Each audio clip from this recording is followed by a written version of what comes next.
E os brasileiros são os mais ansiosos e depressivos, segundo o relatório da OMS, Organização Mundial da Saúde. O país tem uma população de 5,8% com quadro de depressão e 9,3% com quadro de ansiedade, os maiores índices da América Latina e do mundo, respectivamente.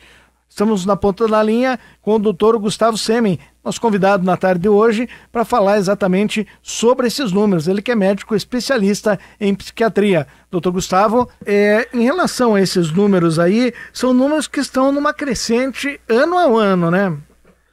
Exatamente. Então, também eu acredito que o Brasil hoje está disposto de um tratamento mais adequado, as pessoas têm buscado mais tratamento com especialistas, né, que são quadros que tendem a ter uma excelente resposta, né, desde que a pessoa busque uma ajuda, né?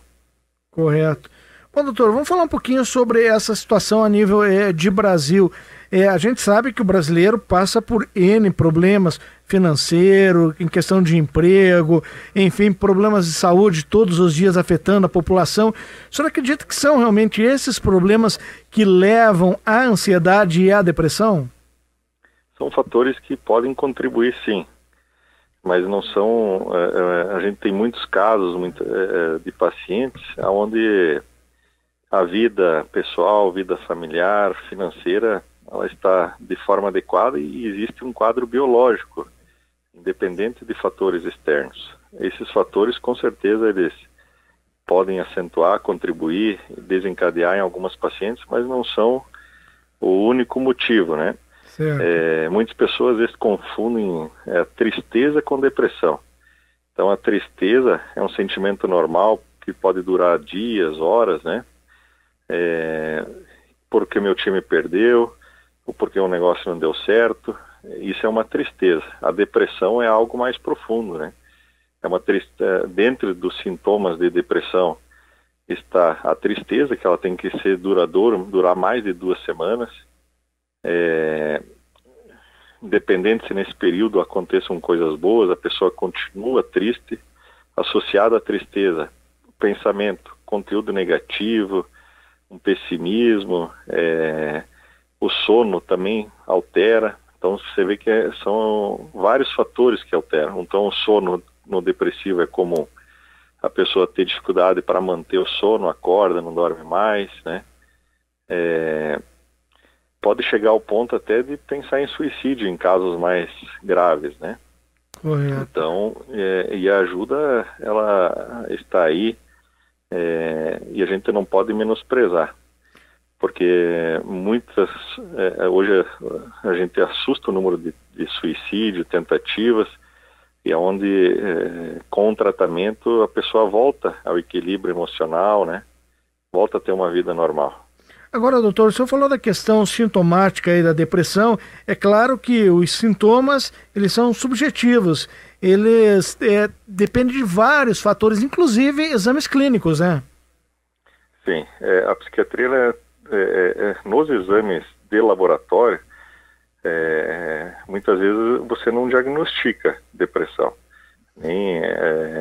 Então o exame realmente ele é clínico. E como observar, como a família fica atenta muitas vezes a um quadro de depressão. Então a pessoa ela mudou, ela está diferente, né? Ela perde o ânimo, o prazer de fazer algumas coisas que ela gostava de fazer, ela tem uma tendência ao isolamento.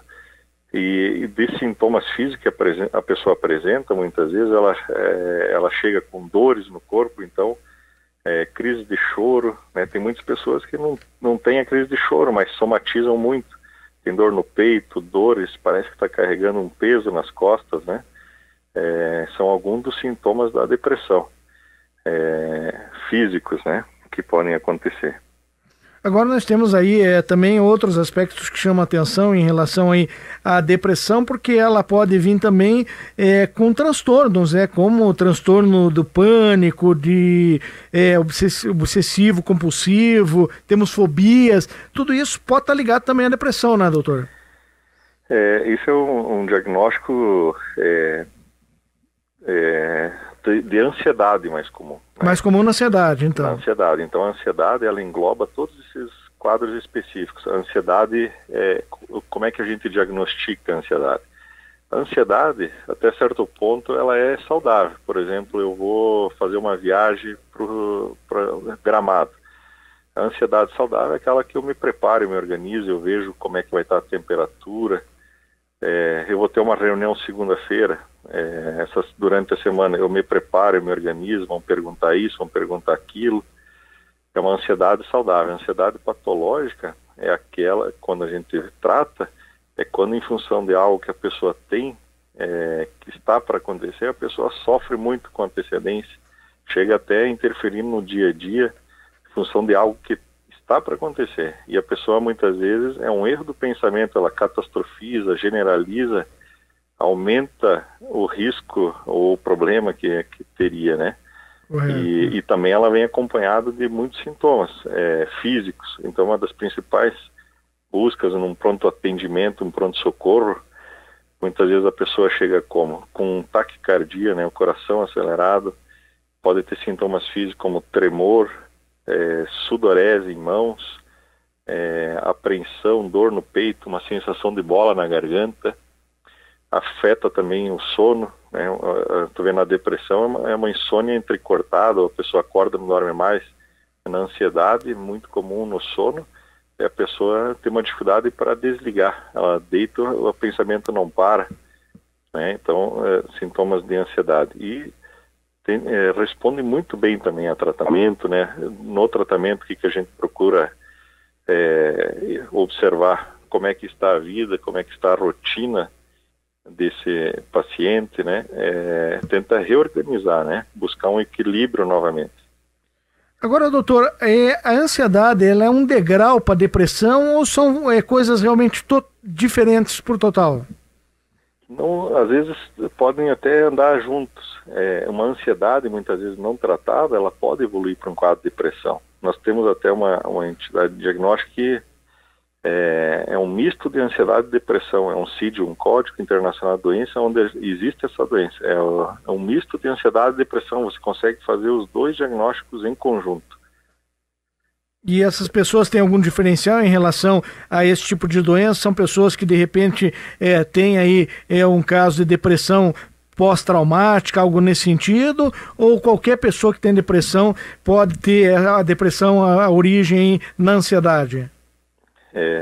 Então a gente tem casos diversos, né? Cada pessoa é um indivíduo. Então você falou muito bem do transtorno de estresse pós-traumático, ele também apresenta quadros muito semelhantes como o de ansiedade. Antes você comentou das fobias específicas que Isso. Também estão dentro do quadro de ansiedade, o medo de altura, o medo de um bicho, né? Então a gente procura observar o indivíduo como um todo, individualizar e tratamentos específicos, né? Tanto medicamentoso como psicoterapia, o exercício, né? A gente procura retomar isso com os pacientes, que é fundamental, é como um remédio, né? Resgatar algum hobby, um lazer, então ajuda muito no tratamento. Quer dizer que a atividade física é fundamental no tratamento tanto da ansiedade quanto da depressão. Tanto da depressão. Então, o principal neurotransmissor de ambas as patologias, né? Então, se a gente for pegar pela linha biológica, é a serotonina, que é um neurotransmissor. E a atividade física, ela ajuda a regular a serotonina, a modular a endorfina, que dá uma sensação de bem-estar, de relaxamento. Então, ao longo das sessões no tratamento, é fundamental a reorganização da rotina, dos hábitos, né? E dentro deles o resgate de um esporte, né? de um hobby, isso para resgatar o equilíbrio novamente do indivíduo. Agora, doutor Gustavo, a gente ouvia falar antigamente muito na depressão relacionada ao pós-parto, a depressão pós-parto. Hoje a gente acompanha casos de depressão na adolescência, na pré-adolescência, temos depressão na terceira idade. Qual é o público que mais preocupa os especialistas da área, doutor? Eu vejo hoje como a gente tem observado mais esses quadros, porque até acho que antigamente era não se falava muito. Eu acho que até essa matéria, essa jornalística é fundamental, porque as pessoas conhecerem e saberem que existem essas patologias, que muitas vezes as pessoas são tratadas quando tem um quadro de ansiedade, depressão, como uma falta de vontade, uma falta de que a pessoa não quer melhorar, e não é bem assim, né? Isso, muitas vezes até os pacientes reagem mal com isso, em função do quê? Se eu tenho um braço quebrado, é fácil visualizar, e isso às vezes não interfere tanto quanto um quadro depressivo, né, um quadro ansioso. Então tu vê, o diagnóstico, ele é clínico, ele é através de um exame do estado mental, de observar como é que a pessoa era, como é que a pessoa está, né? Então, a gente observar o que mudou, né? Então, das patologias que você falou, tô vendo no jovem, no adolescente, né? A gente teve um período aí grande de quadros de adolescentes com episódios de automutilação, né?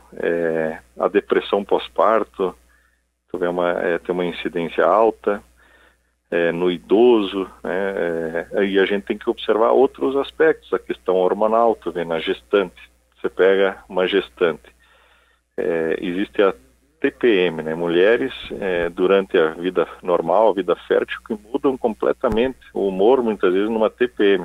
Você imagina a questão hormonal num pós-parto como fica, né? Então toda essa alteração biológica, hormonal, então tem mulheres que apresentam sim essa depressão pós-parto, que é muito marcante e que a gente deve levar a sério, acompanhar no seu médico, né?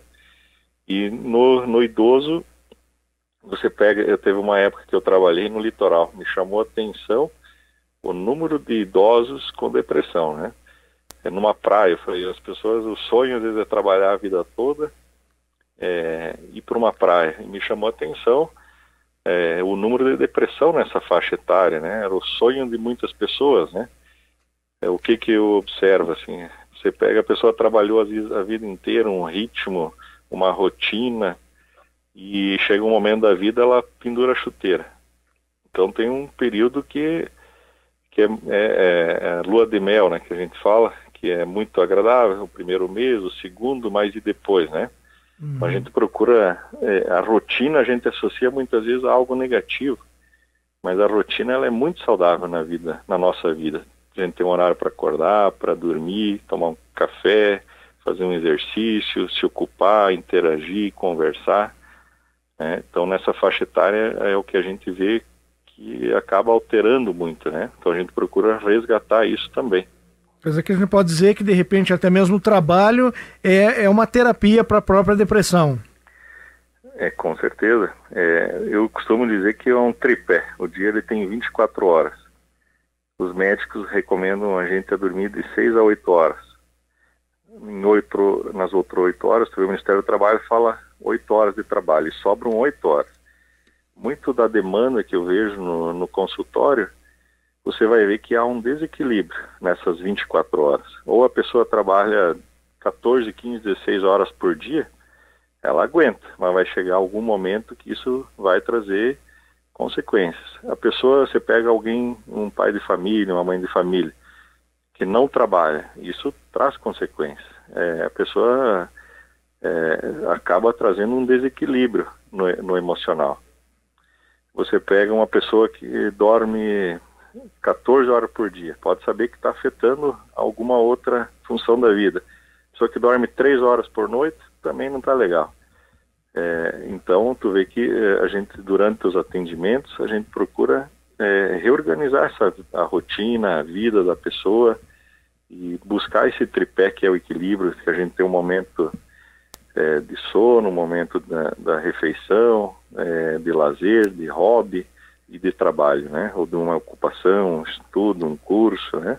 E nesse tempo, doutor, cabe também momentos de isolamento? Isolamento, com certeza. Acho que todos nós precisamos ter algum momento para si, né? Às vezes eu faço uma pergunta para os pacientes: o que você tem feito para você, né? E às vezes a gente, na correria do dia a dia, de trabalho, de família, Às vezes a gente esquece da gente. Uhum. Tem uma frase muito interessante quando a gente anda no avião. A aeromoça, ela fala: em caso de despressurização, máscaras de oxigênio cairão. Se tiver uma criança, um idoso do seu lado, coloque primeiro em você. Então, o que isso quer dizer? Não é a gente ser egoísta, mas eu cuido de uma criança, eu cuido de um idoso. Eles, às vezes, não conseguem cuidar de mim. Então, em caso de despressurização, se tiver uma criança, um idoso do seu lado, coloque primeiro em você. Por quê? Eu estando bem, eu consigo ajudar uma criança, consigo ajudar um idoso. E assim é numa família, muitas vezes. Uhum. Que a gente não pode esquecer de si. O que eu estou fazendo para mim, qual que é o meu momento, às vezes, de eu ler um livro, ou de eu descansar, ou não fazer nada, ou fazendo esporte, né? Bacana. Para a gente encerrar, doutor, pessoas que têm alegria, pessoas que estão sempre sorridentes, pessoas que, num primeiro momento, você não diz que aquela pessoa tem algum tipo de sofrimento. Essas pessoas podem também apresentar quadros tanto de ansiedade quanto de depressão? Todos nós podemos. Então, ninguém está livre, né? Então, e até às vezes chama atenção algumas pessoas, às vezes, poxa, eu fiquei sabendo que aquela fulana de tal se matou, é uma pessoa tão alegre, tão para cima. Então ninguém está livre, né? Eu acho que a gente tem que estar sempre atento, de olho, e nós somos seres humanos. E a gente, na nossa conversa, a gente viu que há não só fatores externos, mas fatores biológicos, hormonais, que podem estar alterando. Então, tu vê, para a gente fazer um diagnóstico de depressão, de ansiedade, o histórico é muito importante. A pessoa está diferente, às vezes ela não é assim, ela está assim, né? Então, é uma pessoa que sempre foi alegre, sempre, às vezes, muitos pacientes chegam e se abrem para o médico e falam: doutor, eu uso uma máscara para os outros, às vezes eu aparento estar assim, mas olha, eu não estou legal, tô sofrendo, estou ansioso, tô com esses sintomas. Então, pode acontecer sim. Aliás, um outro aspecto são pessoas que às vezes desenvolvem a depressão por conta de ver o sofrimento da pessoa que está do lado dela, né? Principalmente em relação a idosos, né?